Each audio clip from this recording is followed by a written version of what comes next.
이 시간에는 연탄은행 사역팀 팀원으로 섬기시는 김옥희 집사님께서 말씀을 봉독해 주시겠습니다. 오늘 우리에게 주시는 하나님의 말씀은 시편 133장 1절에서 3절까지 말씀입니다.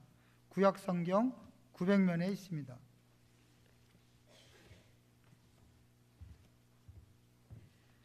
하나님의 말씀을 봉독하겠습니다. 보라, 형제가 연합하여 동거함이 어찌 그리 선하고 아름다운고, 머리에 있는 보배로운 기름이 수염 곧 아론의 수염에 흘러서 그의 옷깃까지 내림 같고, 헐몬에 있으리 시온의 산들의 내림 같도다. 거기서 여호와께서 복을 명령하셨나니 곧 영생이로다. 이 시간에는 담임 목사님께서 나오셔서 강사 목사님 소개해 주신 후 춘천 연탄은행 대표이신 정해창 목사님께서 나오셔서 그리스도인의 멋과 매력이라는 제목으로 말씀을 전해 주실 때 큰 은혜 받으시기를 바라겠습니다. 할렐루야. 오늘 저녁에 너무 귀한 시간을 갖습니다. 우리가 1년에 한 번 연탄은행 헌신 예배 하는데, 우리 정혜성 목사님 멀리 춘천에서 이렇게 오셨어요. 정 목사님 제가 굉장히 존경하는 아주 귀한 목사님이세요. 목사님은 지금 춘천의 제자 감리교회 담임 목사님이시고, 감리교 신학대학 그리고 대학원 하시고, 미국 리전트 신학대학원 목회학 박사, 지금 박사시고요. 춘천 연탄은행 밥상공동체 대표, 그리고 복음주의 신학교 교수, 한림 성심대 외래 교수시고요. 전국 연탄은행 부회장, 허기봉 목사님 예전에 한번 우리 교회 오셨었죠? 허기봉 목사님 회장으로 계시고, 우리 정혜창 목사님 지금 부회장이십니다. 특별히 연탄 하면 우리가 너무 거기에 무슨 학이 있냐, 이론이 있냐, 연탄은 연탄으로 끝이지, 그렇게 생각하기 쉬운데, 정혜창 목사님이 연탄 신학 이야기 논문을 내셨어요. 논문. 다 같이 와우. 제가 저도 아직 못 읽어봤습니다. 이걸 처음 받고, 연탄 신학은 뭐 성경에 연탄이라는 말 한 번도 없잖아요. 그래서 아마 보나마나 이 안에 연탄 잘 떼고 이웃 돕자 뭐 그런 얘기일 거야. 뭐 이렇게 연탄에 대해서 할 말이 많지 않으니까 글씨도 큼직큼직할 거야. 제가 열었다 깜짝 놀랐어요. 깨알 같아요. 그리고 연탄에 대한 신학을 이렇게 접목해서 쓰실 수 있구나. 굉장히 제가 좀 회개도 하고, 목사님께 죄송했고, 그래서 연탄에 대한 새로운 우리가 이 학문적인 연구가 이렇게 소중하다는 것을 또 한번 생각을 해봅니다. 특별히 오늘 이제 목사님 오시면서 사모님 먼 길 이렇게 같이 오셨습니다. 우리 사모님 박수로 한번 환영하겠습니다. 저 뒤에, 예, 감사합니다. 목사님은 굉장히 순수하시고 열정이 있으시고 14년 전, 우리 교회가 이제 11년, 연탄은행이 11년 됐는데 목사님은 14년째. 우리가 1년에 지금 지난해 여러분은 이제 간지에 있지만은 94,000장 이렇게 하는데, 목사님은 한 40만 장 하신다고 하니 굉장하죠. 그리고 이 후원하는 단체들, 뭐 참여하는 사람들이 80%가 다 너희 크리스천이래요. 안 믿는 사람들, 이 불교, 원불교에서도 많이 오고 그런다고 하니까 오늘 참 우리가 귀한 도전과 은혜가 될 것 같습니다. 목사님 나오셔서 그리스도인의 멋과 매력 말씀 전하실 때 큰 은혜 받으시기 바랍니다. 박수로 모시겠습니다.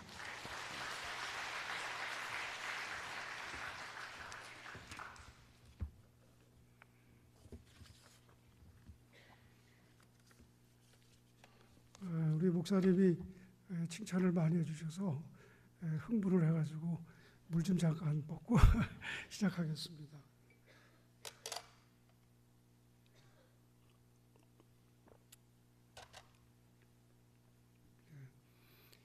할렐루야, 할렐루야.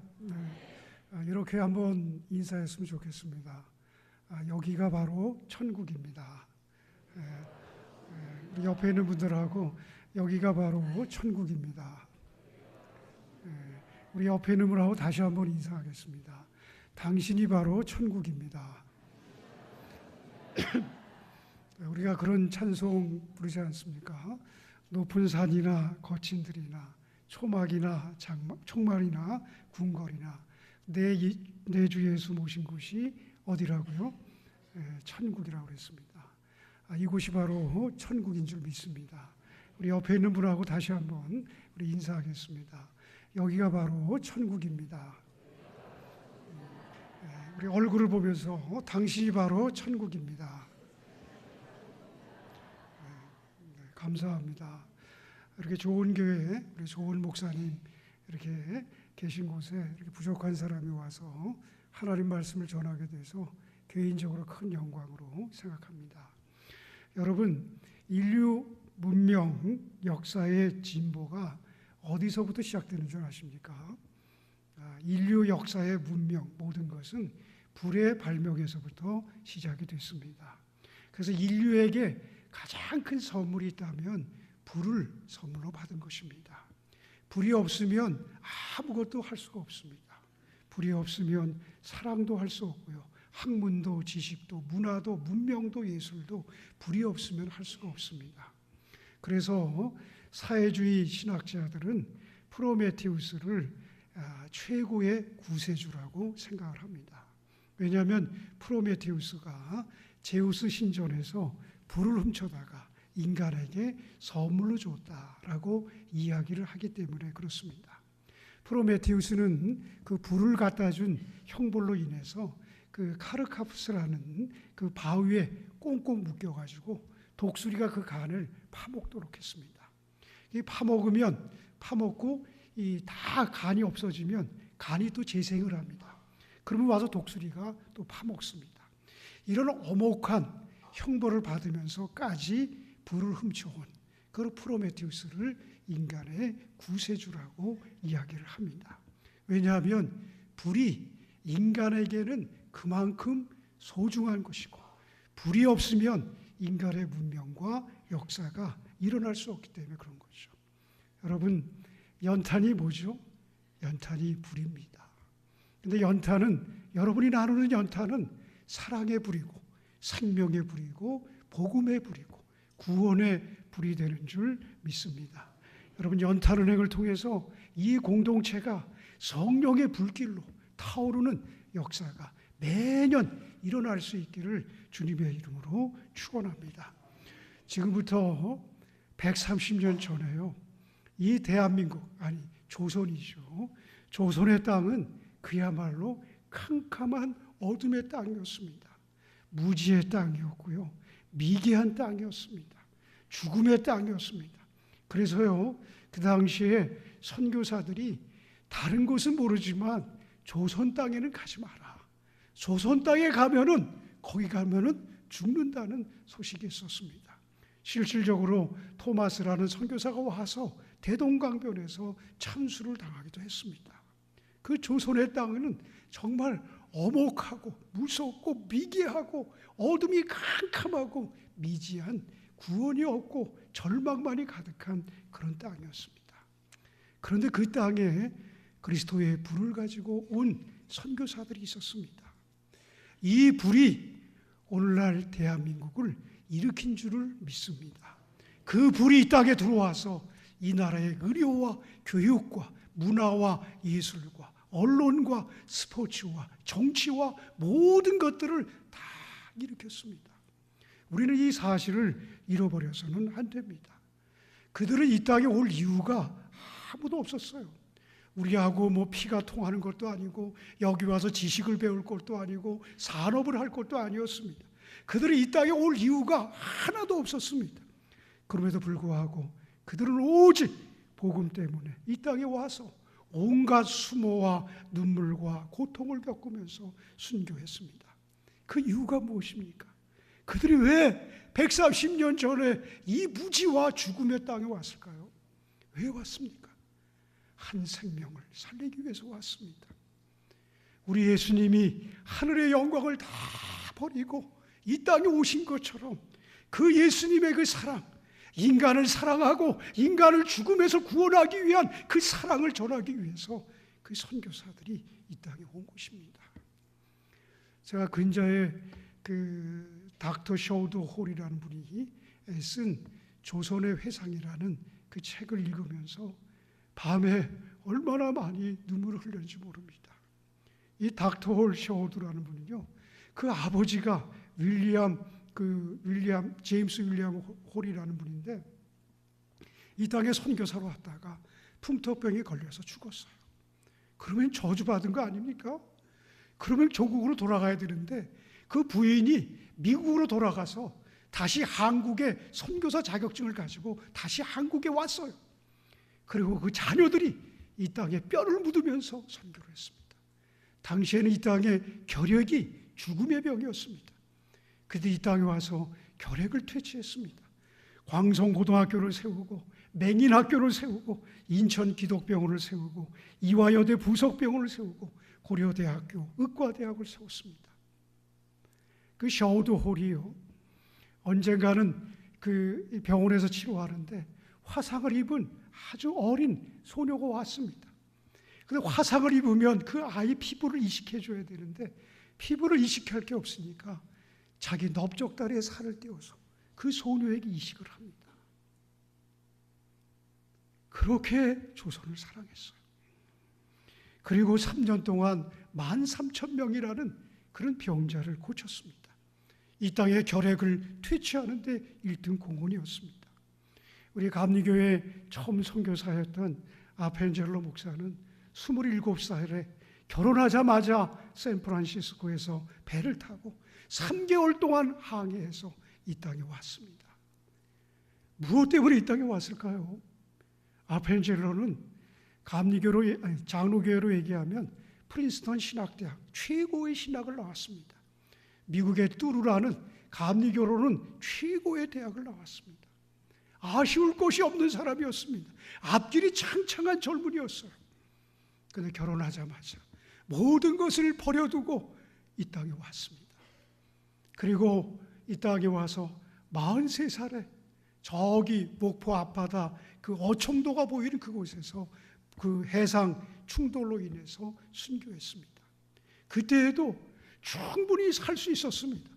목포에 성경을 번역하러 가다가 배가 충돌했는데 거기 선교사들 외국인들은 1등 칸에 타고 있었어요. 1등 칸에 타고 있는 사람들은 다 구조선을 타고 나올 수 있었습니다. 그런데 보니까 아펜젤로 목사가 보이지 않는 거예요. 아펜젤로 목사는 3등 칸 맨 밑으로 뛰어내려갔습니다. 거기에 조선 여학생 2명을 구출하기 위해서 그 속에 뛰어들어갔습니다. 그리고 결국 자기도 살아나지 못하고 거기서 수장되고 말았던 것입니다. 그 아펜젤러가 1885년 4월 5일 이 땅에 오면서 이렇게 기도를 했습니다. 주님, 이 나라 백성을 얼개맨 결박에서 끊으시고 그들에게 하나님의 자녀가 누리는 자유와 빛을 허락해 주십시오. 그 젊은이가 이 땅에 와서 이 땅의 어둠과 절망의 땅을 향해서 하나님의 자녀로 누리는 이 빛과 자유를 저들이 맛보게 하옵소서 기도했습니다. 그의 기도가 이루어져서 오늘 이 대한민국이 자유와 행복을 누리고 있는 것입니다. 여러분, 루디 캔들이라는 25살 먹은 처녀가 있습니다.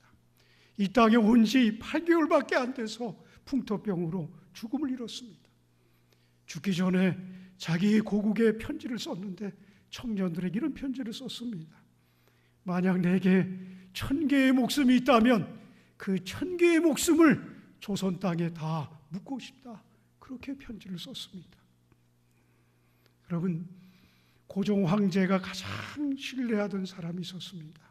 헐버트 경이라는 헐버트 선교사였습니다. 이분은 이 나라가 일제의 침탈에 의해서 나라를 빼앗겼을 때 이 나라의 독립을 위해서 무지무지 애썼던 사람입니다. 해외의 밀사도 파견하고요. 이 나라의 독립의 이 정당성을 세계 만방에 고했던 사람이 헐버트 선교사였습니다. 조선인보다도 더 조선인을 사랑했던 그 선교사. 그가 이 땅에 죽으면서 이렇게 말했다고 합니다. 나는 웨스트민스터 사원에 묻히는 것보다 조선에 묻히는 것이 더 좋습니다. I would rather be buried than in Korea than in Westminster Abbey. 영국 국립공원에 죽은 게 얼마나 영광스러운 것입니까? 그러나 거기에서 죽는 것보다 조선 땅에 묻히는 것을 나는 더 원하고 갈망한다고 얘기했습니다. 여러분, 우리 대한민국은 이런 사랑의 빚을 진 민족입니다. 이 사랑의 빚을 대한민국이 갚아야 될 때가 지금 온 것이라고 생각합니다. 여러분, 이분들이 왜 이 땅에 오셔서 이렇게 고난당하고 생명을 잃고 자기를 다 바쳐서 헌신했을까요? 왜 그렇습니까? 그것은 바로 생명이 중요하기 때문에, 생명과 바꿀 수 있는 것은 없기 때문에 그렇습니다. 저는 14년 전에 연탄은행을 처음 개원을 했습니다. 제가 연탄은행을 개원하고 연탄은행을 시작했을 때 우리 교회도 마찬가지고요. 어려움이 참 많았습니다. 어려움이 많았는데요. 왜 그렇게 공부도 많이 한 사람이, 그렇게 할 것도 많은 사람이 왜 그 시꺼먼 연탄을 가지고 복음을 전하고 선교를 한다고 하느냐. 다른 것도 많이 있는데 왜 굳이 연탄을 가지고 구원한다고 하느냐라고 저한테 얘기하는 사람이 많이 있었습니다. 그런데요, 제가 여기는 상황이 어떤지 모르겠습니다. 이 춘천에는 달동네가 참 많습니다. 달동네가 참 많습니다. 그런데 그 달동네를 제가 가봤더니요, 추운 겨울에 3평이 안 되는 그 쪽방에서 연탄 난로 있는데도 불구하고 연탄을 떼지 않는 거예요. 그래서 왜 연탄을 떼지 않느냐라고 물어보니까 여기는 배달을 주문해도 높아가지고 올 수가 없다는 거예요. 그래서 저는 그 춘천이 제 연고가 아니기 때문에 내가 겨울에 좀 고생을 하면 여기 어려운 이 달동네 사람들에게 겨울을 따뜻하게 보낼 수 있겠지라고 생각을 하고 연탄은행을 시작했습니다. 그런데 알고 보니까요, 연탄이 필요한 사람이 어마어마하게 많은 거예요. 엄청나게 많은 것입니다. 지금도 많이 연탄 수요자가 줄었지만 춘천 관내에 1000세대가 넘습니다. 외곽까지 하면 2000세대가 넘어요. 그래서 저는 굉장히 많이 후회를 했습니다. 내가 이거 못 모르고 괜히 시작했다. 그리고 연탄은행을 시작했을 때 교인들이 처음은 굉장히 반갑게 생각했습니다. 이 교회가 어려운 이웃들을 도와주는데 교회가 반대할 이유가 뭐가 있겠습니까? 그런데 연탄은행을 시작하면 교회가 크게 쉽게 부흥하고 또 연탄 후원이 많아져서 연탄 나눔을 통해서 교회가 그냥 갑자기 팍팍팍팍 성장할 것 같았어요. 그런데 이게 그렇지 않더라고요. 연탄은행을 통해서 교회가 성장하고 교인들이 늘어나고 이러는 것은 거의 없더라고요. 오히려 연탄은행을 할수록 여기서 연탄이 필요하다, 저기서 연탄이 필요하다. 어떨 때는 할머니들이 새벽에 막 전화도 하고 밤늦게도 막 전화를 하는 거예요. 그래서 막 피해 다닐 때도 있고 그랬습니다. 또 어떨 때는 교인들 중에서 이런 연탄은행에 대해서 꼭 그렇게 하느냐. 여러분, 연탄을 하다 보니까 교회가 막 지저분해지는 거예요. 애들이 화장실 쓰면 화장실도 지저분해지고 봉고차를 타면 봉고차도 지저분해지고. 그래 주일날 교인들이 오다가 여기 옷에 묻으니까 막 신경질을 내는 거예요. 우리 목사님은 연탄을 하면서 말이야 꼭 이렇게 지저분하게 해야 되냐 말이지. 그리고 막 주방에도 애들이 와갖고 막 어지러 놓고 이런 일들이 많이 있었습니다. 그리고 제가 시에 찾아가서 여기서 시가 못하는 일을 제가 하고 있으니까 시에서 좀 관심을 갖고 도와줘야 되지 않습니까? 그러니까 시에서 하는 얘기가, 목사님 그거 시에서 하는 거 아닙니다. 목사님 왜 그렇게 쓸데없는 일을 해서 자기들 이렇게 피곤하게 하냐고. 저기 가라고 그러더라고요. 그럴 때 교회 오면서 얼마나 마음에 상처를 입고 힘들었는지 모릅니다. 그런데 제가 교회 와서 기도할 때 이 머릿속에 떠오르는 것이 있더라고요. 이 연탄은행이라는 건 하나님이 기뻐하는 일 아니냐. 하나님이 기뻐하는 일인데 왜 사람한테 자꾸 보이려고 하고, 사람에게 자꾸 인정받으려고 하고, 사람을 찾아가서 왜 도움을 구하려고 하느냐. 그런 마음의 깨달음이 들더라고요. 그러면서 그때 시편 22편의 말씀이 제 마음에 임했습니다. 어떤 사람은 병거를 의지하고 어떤 사람은 말을 의지하지만 우리는 여호와를 자랑하리로다. 그 말이 떠오르는 거예요. 그래서 그때 제가 마음에 결심했습니다. 하나님, 죄송합니다. 제가 다시는 시나 다른 사람한테 찾아가서 도와달라고 말하지 않겠습니다. 오직 하나님에게만 이것을 구하며 살겠습니다. 그러고 나서 하나님께 울면서 기도했습니다. 그랬더니 정말 그 뒤로부터 후원자, 봉사자 또 이런 사람들을 보내주십니다. 제가 너무 감사한 것은 1년에 2번 연탄은행 행사를 대외적으로 합니다. 그러면 한 400~500명, 많을 때는 500명, 600명 오시는데 대부분 다 넌 크리스천들입니다. 어떨 때는 스님이 오기도 하고요. 다른 종교인들도 오기도 합니다. 근데 저는 그분들이 찬송을 부르면 따라 부르지 않을 줄 알았어요. 기도하면 딴짓할 줄 알았습니다. 그런데 여기서 설교를 해도 잘 듣고요. 찬송을 해도 같이 따라하고요. 기도해도 같이 합니다. 저는 그분들을 익명의 그리스도인이다라고 생각합니다. 그리고 연탄을 저희가 도와주시는 분들이 거의 한 800가정 정도 됩니다. 이제는 그분들이 가족이 됐습니다. 제가 그분들이 우리 교회에 나오진 않지만 또 그분들이 다른 교회에 나가지 않지만 그분들이 누구보다도 우리를 사랑하고 우리와 가족 같은 관계를 갖고 있습니다. 제가 오늘 얼마 전이죠. 연탄 봉사를 갔었는데 이 거동이 불편하신 어르신입니다. 이 지게를 짚고 겨우 걸어가시는 분인데 그분이 연탄 창고를 가보니까 이상한 연탄이 있더라고요. 이상한 연탄. 그래서 이렇게 보니까 어떤 연탄이냐면 철사로 연탄을 이렇게 꼬맸어요. 철사로. 여러분, 연탄이 이렇게 소중한 거예요. 그래서 철사로 왜 이렇게 했더니까 연탄 한 장이 아까우니까 연탄이 나르다 보면 깨지잖아요. 그 깨진 연탄을 철사로 이은 거예요. 그리고 그 연탄을 사용하고 있는 것입니다. 이분들에게는요, 연탄 한 장이 생명과 같습니다. 그리고 진짜 그 연탄이 갈 때마다 그분들이 저한테 얘기합니다. 목사님, 우리는 쌀이 오는 것보다 연탄 오는 게 더 좋아. 연탄 없으면 우리 죽어. 연탄은 우리의 생명이야. 그때 제가 마음에 깨달았습니다.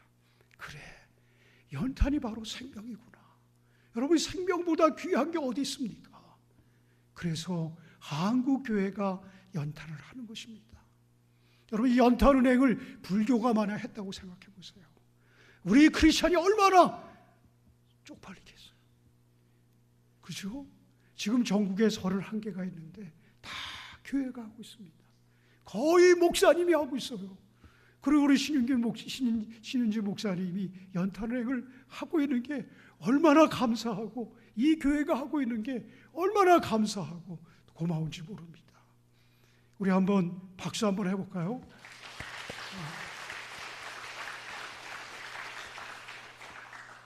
세상 사람들은 잘 몰라요.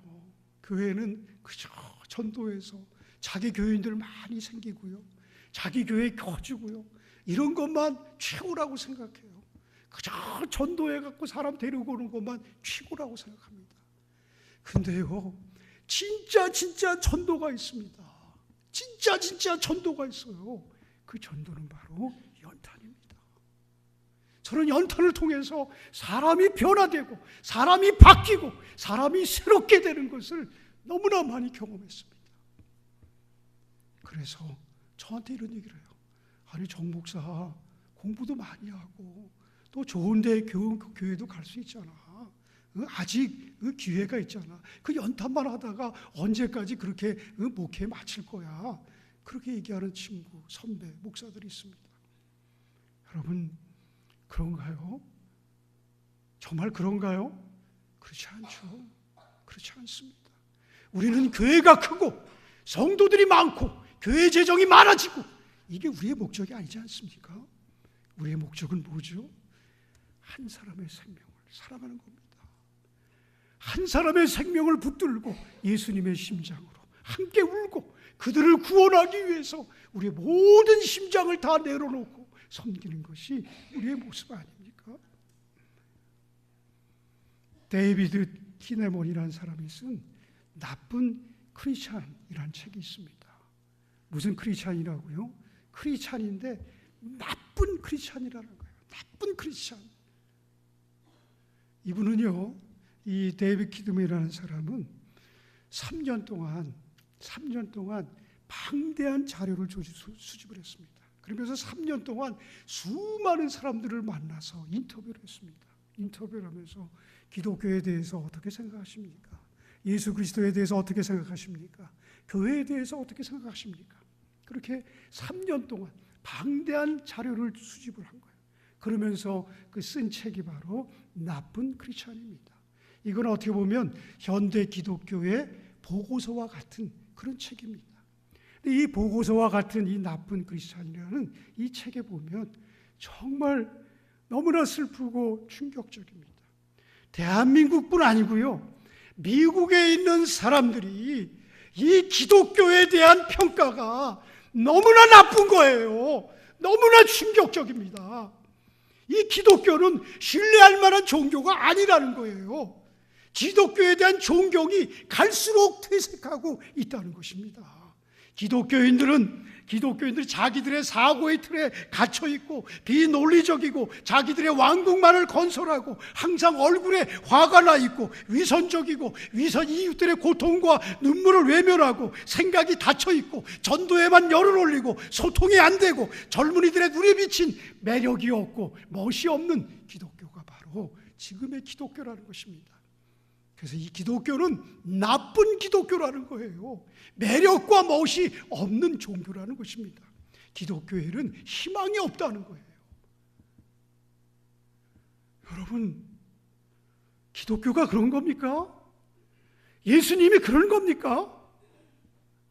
예수님이 이 땅에 오셨을 때에는 예수님에게 가기 위해서 하루에도 5,000명이 넘는 무리들이 예수님을 따랐습니다. 여러분, 당시에 5,000명이라는 것은요, 오늘날로 얘기하면 50만 명이 더 되는 숫자입니다. 당시에 로마 제국 전체 인구가요 6천만이 안 됐어요. 그런데 예수님을 따라다니는데 장정만 5,000명이 따라다녔다?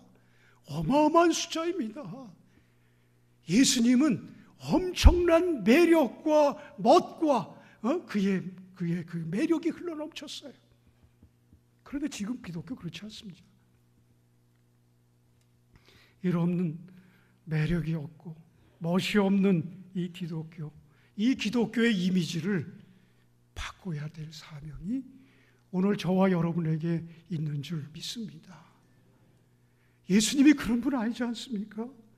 예수님은 너무 멋있고 너무 매력적이고 예수님은 너무나 포용력이 많고 그래서 예수님을 만나기 위해서 수많은 사람들이 그리움과 사모함과 뜨거운 가슴으로 예수님을 다가왔는데 지금은 기독교에 대해서 그런 매력이 없는 거예요. 그런 멋을 느끼지 못하는 겁니다. 이런 좋은 교회, 매력, 예수 그리스도의 멋과 매력을 잃어버린 오늘 한국 기독교회 어떻게 하면 좋겠습니까? 이거를 회복해야 되지 않겠어요? 이거는 내 교회만이 문제가 아니지 않습니까? 내 교회가 잘 먹고 잘 살고 편안하고 안락하고 좋은 곳에서만 만족합니까? 우리 기독교가 다 지금 죽어가고 있는데 병들어가고 있는데 세상 사람들에게 배척당하고 있는데 우리 교회는 괜찮다고 우리 교회는 문제가 없다고 그래서 되겠습니까? 오늘 우리가 봉독한 말씀의 시인은 하나님을 믿는 성도들의 멋과 매력을 이렇게 표현하고 있습니다. 보라, 형제들이 연합하여 동거하는 것이 어찌 그리 선하고 아름다운고. 머리에 있는 보배로운 기름 곧 기름이 수염 곧 아론의 수염에 흘러서 옷깃까지 내림 같고 헐몬의 이슬이 시온산에 내림과 같도다. 거기에 여호와께서 복을 명령하셨나니 영생이로다 그랬습니다. 그리스도인들이 서로 연합하고 그리스도인들이 서로 동거하고 그리스도인들이 함께 어울려서 함께 사는 이곳이 가장 멋있고 행복하고 그곳에 하나님이 복을 명령하신다는 거예요. 하나님이 복을 명령하사 그곳에 하나님의 복이 임한다는 것입니다. 영원한 생명의 복이 그곳에 넘쳐난다는 거예요. 이 부여 중앙교회에 그런 은혜가 있기를 주님의 이름으로 축원합니다. 여러분, 그리스도의 멋과 매력 무엇입니까? 차별이 없고 장벽이 없고 가슴이 쫙 열려져서 모든 사람을 가슴에 품고 그들과 친구가 되고 그들과 함께 노래하며 그들의 아픔을 어루만져주고 그들의 눈물을 닦아주고 계급을 타파하고 여성을 타파하고 신분을 타파하고 계급을 타파하고 가슴을 열고 하늘의 영광을 버리고 이 땅에 오신 예수님처럼 마음을 주고 친구가 되어서 함께 어울리고 하나님의 나라를 이루어나가는 것, 이것이 그리스도의 멋이요 매력 아니겠습니까? 그것을 이루는데 탁월한 도구가 바로 연탄인 거예요. 연탄. 저는 1년에 여기는 이제 저희하고 상황이 다르지만 1년에 봉사자들이 10,000명 정도 옵니다. 10,000명 정도. 여기에는요 어린아이서부터 노년에 이르기까지 그 노인대학 어르신들도 오니까 교회 또 이렇게 노인대학 하시고 오시고 그러시니까 춘천 시내 모든 계급과 모든 계층에 있는 사람들이 한 번씩은 다 왔다 갑니다. 여러분, 형제가 연합하여 동거하는 것이 어찌 그리 선하고 아름다운고. 이 말을요 히브리 원어로 보면 어찌 그리도 멋이 있을까, 어찌 그리도 매력이 있을까. 이웃들이 막힌담이 없이 연합하고 스스럼 없이 함께 어울려 사는 그 일이 어찌 그리 멋이 있고 어찌 그리 매력이 있을까? 여러분, 교회에 요새 그런 매력이 있나요? 요새 교회에 그런 멋이 있나요? 없어요. 어떤 교회는요 문을 잠궈가지고 들어갈 수도 없어. 어떤 교회는 노숙자가 들어갈 수도 없어. 실제로 우리 연탄은행 하는 교회 저희도 그런 경험했습니다. 처음에는 교인들이 그런 교인이 오면 막 환대해요. 근데 그분들이요 교회에 몇 번 오니까 교인들이 싫어해요.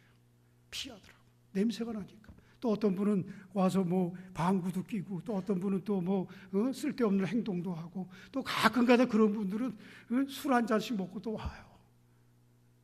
그러면 대번 얘기합니다. 교회인데 저런 사람이 와가지고 말이야. 야, 목사가 가슴이 이렇게 저러죠. 그러죠. 교회가 또 시험 들까봐. 그래서요, 어떤 우리 연탄을 하는 목사님은요, 아예 교회를 그만두고 사임해서 그 일만 합니다. 여러분, 교회가 그 일을 하면 얼마나 좋은 겁니까? 얼마나 좋은. 교인들의 이 자원, 이 말로만 사랑하지 말고 사랑할 수 있는 기회, 나눌 수 있는 봉사할 수 있는 기회, 섬길 수 있는 기회, 정말 예수님을 내 몸처럼 섬길 수 있는 기회를 주셨는데 얼마나 복된 일입니까? 얼마나 나에게 하나님이 복을 받을 수 있는 그런 기회입니까? 그런데 그렇죠. 냄새난다고, 천하다고, 낮았다고. 그리스도의 참된 멋과 매력은 막힌 담을 허물고 함께 공존할 수 있는, 공존할 수 없는 사람과 함께 사는 것입니다. 연탄이 파벽자인 거예요. 연탄이 가면은요, 거기는 종교가 없습니다. 거기는 저도 말 불교인들하고 거기는 이제 금강대학에서 우리로 같이 제자 훈련 받은 사람이 매년 오는데 그분들이 저하고 하면은 저를 굉장히 존경해요. 목사님이 이런 일을 하니까 이런 일을 통해서 함께 어울려서 어려운 분들을 도우니까 그분들은 굉장히 즐거운 거예요. 여러분 이런 일들이 너무나 많습니다. 천주교인들, 또 원불교인들, 또 다른 타종교인들 여러분 와갖고 어린아이서부터 노년이까지 처음에는 만날 때 연탄에 만나면 서먹서먹하죠. 근데 연탄을 봉사하다 보면 그 계급과 벽이 다 허물어집니다. 그리고 나중에 연탄이 끝날 때에는 그 얼굴에 다 웃음꽃이 만발해요. 그러면서 서로 기도하고 축복하고 그리고 다시 만날 때는 굉장히 반갑게 만나는 것입니다. 연탄이 파벽자인 거예요. 계급을 허무는 것입니다. 종교의 복을 허무는 거예요. 그러면서 이 교회라는 곳이 어떤 곳인지, 교회라는 곳이 참 매력 있고 멋있는 곳이구나. 교회가 우리가 알고 있던 그런 교회가 아니구나. 여러분 이런 멋과 매력을 제일 잘 보여주신 분이 누구시오? 바로 예수님 아닙니까? 우리는 예수님의 모습을 따라가고 본받고 배우고 그 예수님의 삶을 우리의 삶 속에 재현하기 위해서 우리 믿음 생활하고 있는 거 아닙니까? 여러분들의 신앙 생활은 무엇 때문에 하는 거지요? 예수님의 삶을 우리의 삶 속에, 우리의 생활 속에, 우리 학교와 직장과 삶 속에 내가 제사장으로, 내가 직업을 하나님의 제사장으로 소명의식을 가지고 예수님의 영광과 사랑을 드러내기 위해서 우리가 사는 거 아닙니까? 그렇다면 예수님의 멋과 맷을 우리가 배워야죠. 따라가야죠. 이 세상에서 가장 멋있는 분 예수님, 매력이 철철 넘치는 분 예수님입니다. 예수님은 신분의 경계, 종교의 규범 뛰어넘었습니다. 세상에 손가락질을 받는 사람들의 친구가 되는 것을 주저하지 않았어요. 그 누구와도 친구가 되는 것을 주저하지 않았습니다.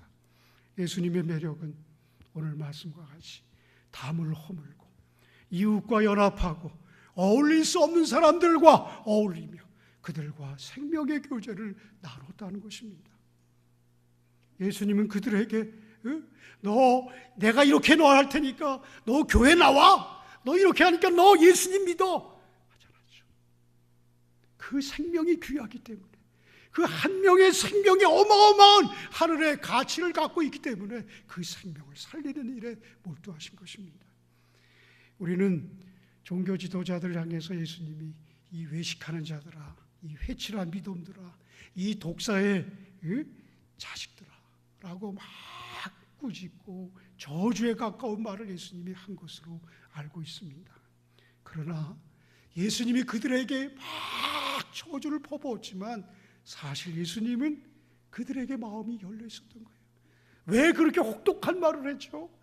그들의 그 위선적인 신앙을 고치고 말과 행동이 다른 그들의 신앙, 겉과 속이 다른 그들의 신앙, 예수님이 깨부셔가지고 그 신앙을 고치고 회개해서 예수님께 돌아와서 정말 생명력 있는 삶을 살게 하고 싶은 예수님의 마음 때문에 그들이 그렇게 독선을 퍼부은 거 아닙니까?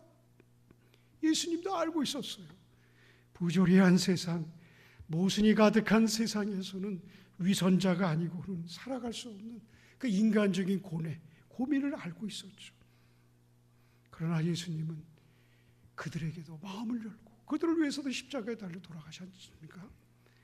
예수님의 진짜 매력은 사회에서 억압받고 손가락질 받고 또 버림받은 사람들에 대한 예수님의 끝없는 애정이었습니다. 여러분, 우리 사회에도 그런 분들이 많죠. 예수님의 사역을 가포 눈물이라고 합니다. 가포 눈물. 가난한 사람에게 복음을 전하고 포로된 자에게 자유를 주고 그리고 눈먼 자에게 눈을 뜨게 하고 눌린 자, 억압된 자를 자유케 하는 것이 예수님의 사역이었습니다. 여러분, 지금 우리 사회에도 가포 눈물의 사람들이 얼마나 많습니까? 제가 연탄 봉사를 하면서도요, 요새 그 어르신들의 자살률이 굉장히 높습니다. 매년 갈 때마다 한 너댓 분들은 자살했어요. 어르신들이 어르신들이 홀로 사는 분들이 많잖아요. 그러니까 너무나 외로운 거예요. 너무나 외로우니까 나중에는 목을 메고 자살한 거예요. 우리나라 지금 뭐 혼자 사는 인구가 뭐 400만, 500만 되잖아요. 일본은 지금 뭐 1년에 뭐 30만인가 40만씩 어떻게 된지 모르지 사라진대요. 거기는 우리나라보다 더 많은 숫자가 혼자 사니까 혼자 살다가 없어져 버리는 거예요. 그러니까 나타나지도 않은 거예요. 죽었는지 살았는지 모르는 거예요. 앞으로 우리 시대도 그렇습니다. 이들의 영혼을 누구에게 맡기셨을까요? 지금 정부에? 시민단체에? 누구 뭐 사회복지사에게 맡겼을까요? 교회에 맡긴 거예요. 교회에 맡긴 겁니다. 우리가 그 일을 하지 않으면 누가 그 일을 합니까? 우리가 그 일을 하지 않기 때문에 다른 사람들이 그 일을 하면서 교회를 핍박하는 겁니다. 교회가 뭐 하냐고. 교회가 자기 아성을 쌓고 황금을 쌓으면서 교회가 그 많은 체력과 그 많은 능력을 가지고 뭐 하냐고. 낮고 천한 사람들, 억압받고 자치당하고 멸시당하는 사람들, 로마에게 앞장이라고 손가락받던 세리들, 예수님 다 품어주셨습니다. 다 사랑하셨습니다. 심지어 가족들로부터 천벌받은 놈이라고 취급받던 문둥병자들, 예수님은 마음을 열고 이들을 받아주고 친구가 됐습니다. 사람이 만들어 놓은 모든 담을 다 허물어버리고 모든 차별의 개토를 허물어버렸습니다. 지성소 휘장까지 찢었어요. 원수의 경계를 허물었습니다. 자기의 목숨까지 내놓으면서 원수의 경계를 무너뜨렸어요. 이것이 예수님의 멋이고 매력입니다. 예수님은 이 멋과 매력을 이 세상에 흐르게 하기 위해서 오늘날 자기의 몸이신 교회를 세워놓은 것입니다. 이 교회를. 나의 멋과 매력을 이 세상에 흐르게 하라. 그러기 위해서 그리스도의 몸인 교회를 세운 거예요. 그래서 이 교회를 가리켜서 그리스도의 몸이라고 얘기하고 있는 것입니다. 그리스도의 몸이니까 내가 그리스도의 능력을 받고 축복을 받고 은혜를 받고 잘 먹고 잘 살고 이것이 그리스도의 몸이 아니에요. 예수님의 멋과 매력이 흘러야지 그리스도의 몸과 맙니다. 막달라 마리아, 7 귀신이 들려서 오직 할 수 있는 일이라고는 사창가에 몸을 팔 수밖에 없었습니다. 그녀의 망갈래로 찢겨진 이 조각난 가슴에 예수님이 영원히 꺼지지 않는 사랑의 불을 놓았습니다. 그리고 사람답게 사는 길이 무엇인가를 보여주었어요. 이게 예수님의 멋과 매력입니다. 연탄은행 교회에는요 이런 스토리들이 있습니다. 우리 교회에도 이런 스토리들이 있어요. 남성분이었는데 혼자 외롭게 살다가 매일같이 죽음만 생각했어요. 죽음만. 매일같이 죽고 싶다. 그러던 분이 우리를 만나서 봉사를 하게 되고 또 우리를 만나서 자기와 같은 어려운 할머니를 만나서 제가 재혼을 하고 결혼식을 하고 두 분이서 같이 살아갑니다. 교회는 영적인 것만을 회복시키는 것이 아닙니다. 우리의 육적인 것도 우리의 삶도 바꾸고 전인적인 치료를 이루는 것이 바로 교회입니다. 예수님이 영적인 것만 치료했나요? 그렇지 않죠. 예수님의 치유는 전인적인 치유였습니다. 연탄은행이 소중한 이유가 그것입니다. 동족에게 로마의 앞잡이라고 비난받던 세리. 돈은 많았지만 돈으로는 인생의 목마름을 채울 수가 없었어요. 그래서 뽕나무에 올라간 삭개오를 예수님이 부으셨습니다. 삭개오야 내려와라. 오늘 내가 너희 집에 유하여야 하겠다. 구원이 오늘 이 집에 이르렀노니 이 사람도 아브라함의 자손이다. 예수님이 그렇게 마음을 열고 삭개오를 품었습니다. 삭개오가 어떻게 됐죠? 주님, 제가 가난한 자들에게 내 재산의 2분의 1을 주겠습니다. 내가 빼앗은 것에 4배를 갚겠습니다. 예수님이 그렇게 말하지 않았어요. 너 가난한 사람 도와줘 말하지 않았어. 삭개오가 예수님을 만나고 그 심정 뜨거운 곳에서부터 생각과 사고와 인생이 바뀌어버린 거예요. 여러분, 재산의 2분의 1 주기 쉬워요? 어려워요? 어렵습니다. 어렵습니다.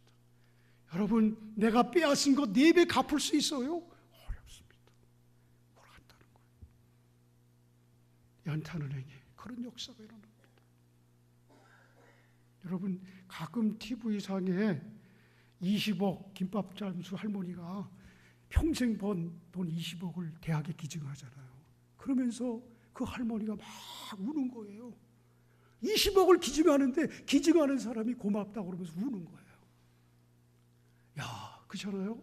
20억 세금 막 하면은 막 이렇게 막 쓰러져요. 우리 장로님 보니까 막 열 받아가지고 막 들어놓고 막 신장병 걸려가지고 막 그런데 그분은 20억 빼앗기는 게 아니라 자기가 갖다 주면서 막 너무 좋아가지고 그래서 뭐 대학이 안 가지고 갈까 봐 밤새 걱정을 했대 그 할머니가.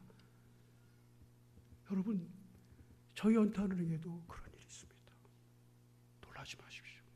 어떤 할머니가요 연탄 100만 장을 기증했습니다. 그 할머니가요 너무너무 기뻐가지고 그 자식들을 다 데리고 왔어요. 그 자식들에게 이걸 알려줘야 된다고 그래서. 그러니까 자식들은 아주 그냥 기분이 나쁘죠. 100만 장이면 6억이거든요. 6억. 놀라지도 않네요 여기는. 제가 6억이라 그러면 좀 놀래 좀 보세요. 6억에 6억. 별로 안 놀라요. 충청도에서 그럴까요, 장로님? 아까 우리 장로님 기도 참 잘하시던데요. 집에 가서 웃을 건가요? 뭐 잘. 그걸 자식들한테 가르쳐 준다고. 자식들이 반대를 그렇게 했대요. 어머니 우리도 먹고 살고 싶. 여러분, 연탄이 그런 것입니다. 제가 얘기했죠. 연탄이 뭐라고요? 불입니다. 불. 연탄은행을 통해서 이 교회가 성령의 불이, 사랑의 불이, 하나님의 축복의 불이 활활 타오르기를 주님의 이름으로 축원합니다. 우리 목사님이 시간이 가는 걸 많이 하고요. 그래서 제가 여러분도 한번 기회가 되면 보시면 좋겠는데요. 이 땅에 예수님이 만약 오신다. 그러면 어느 동네에 오실까요? 여러분, 예수님이 이 땅에 오신다. 어디에 태어날까요? 저는 확신합니다. 예수님이 갈릴리 땅에 오셨잖아요. 지금 연탄 사용하는 달동네 가정에 예수님이 오신다고 저는 확신합니다. 연탄 한 장이 없으면 살아갈 수 없는 그 가난하고 그 외롭고 그 소외되고 그 절박하고 그 가슴 아픈 그들이 모여 사는 삶의 현장. 여러분, 갈릴리라는 곳이 그런 곳 아니었습니까? 갈릴리라는 곳은 무의 땅이었습니다. 있는 것이 아무것도 없는, 그래서 한과 눈물과 서러움과 핍박과 억울함과 눈물만이 가득한 그 죽음의 땅, 절망의 땅, 버려진 땅, 그것이 갈릴리였어요. 예수님은 갈릴리 사람이라고 부름받는 것을 기뻐하셨습니다. 그리고 그 땅에서 사셨어요. 여러분, 한국교회가 너무 높아졌어요. 너무 높아졌습니다. 너무 잘 살게 됐어요. 내려가야 됩니다. 갈릴리로 내려가야 돼요. 여러분, 연탄 혹시 구멍이잖아요. 연탄 구멍이 혹시 몇 개인 줄 아시나요? 연탄 구멍. 예?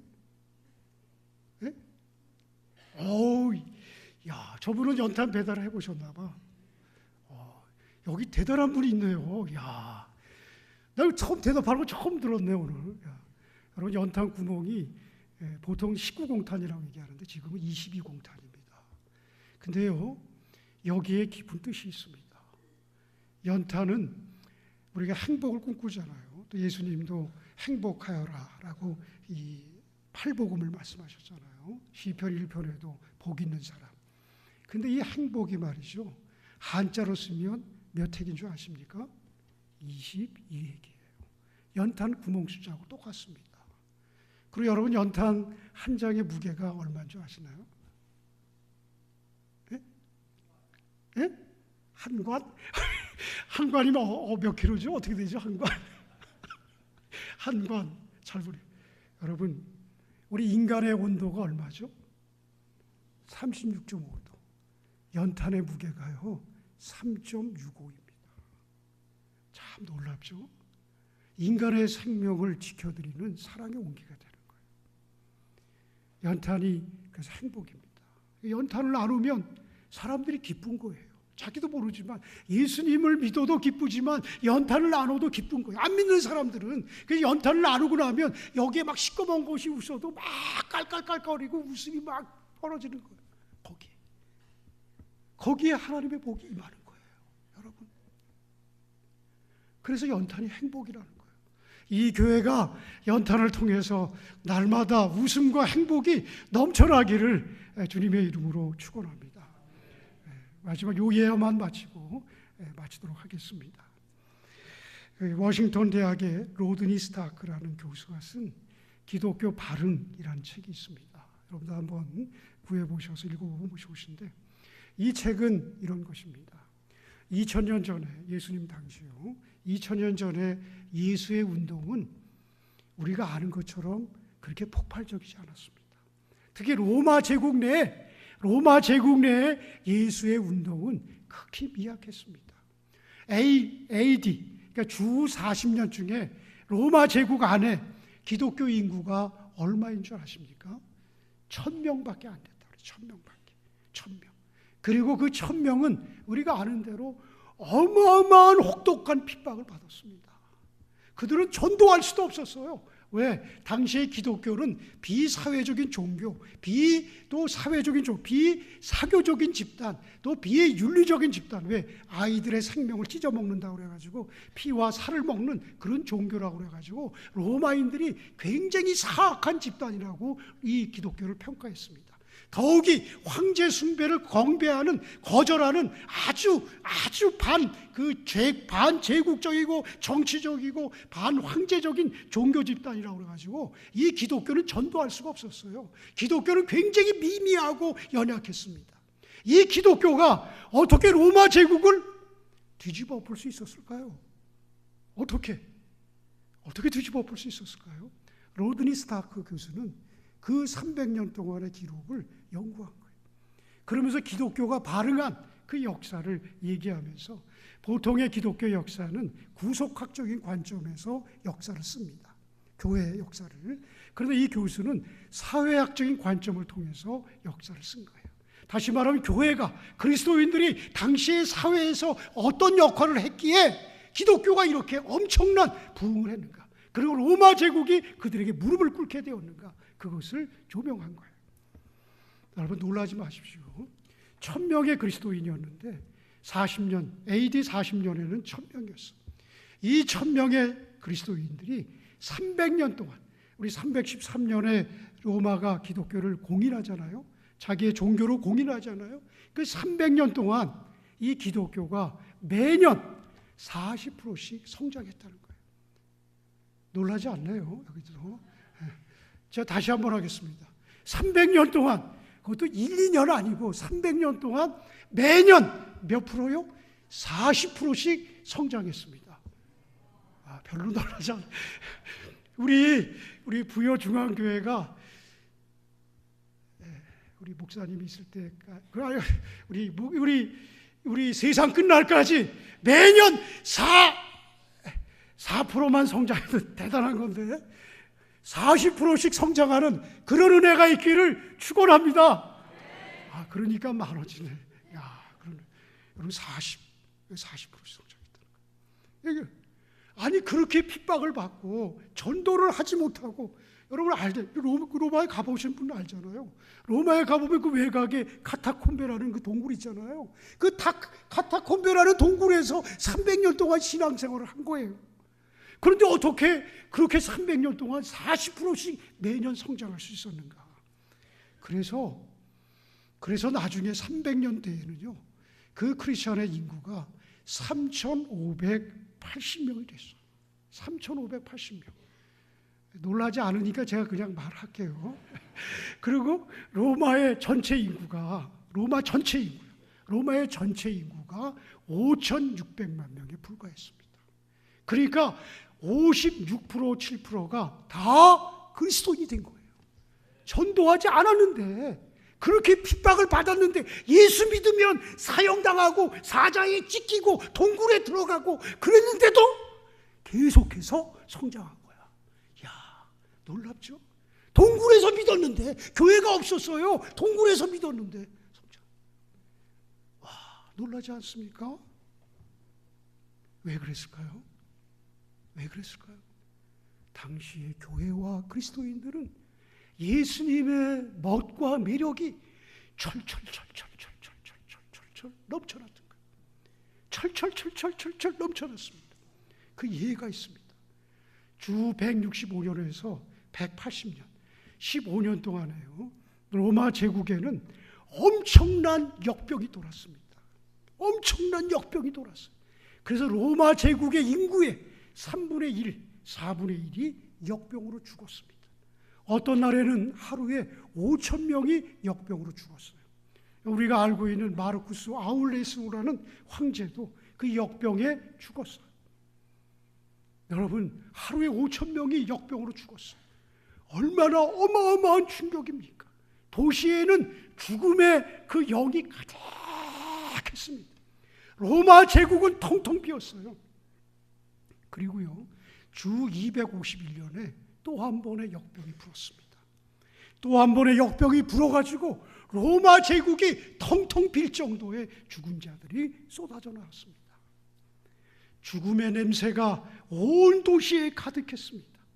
죽음의 시체들이 이 길거리에 이 흙더미처럼 쌓였어요. 여러분, 사방에서 가족과 사랑하는 친구와 친족들이 다 죽어나갔습니다. 죽음의 노래, 죽음의 공포, 죽음에 대한 두려움이 온 도시에 가득하고 있었어요.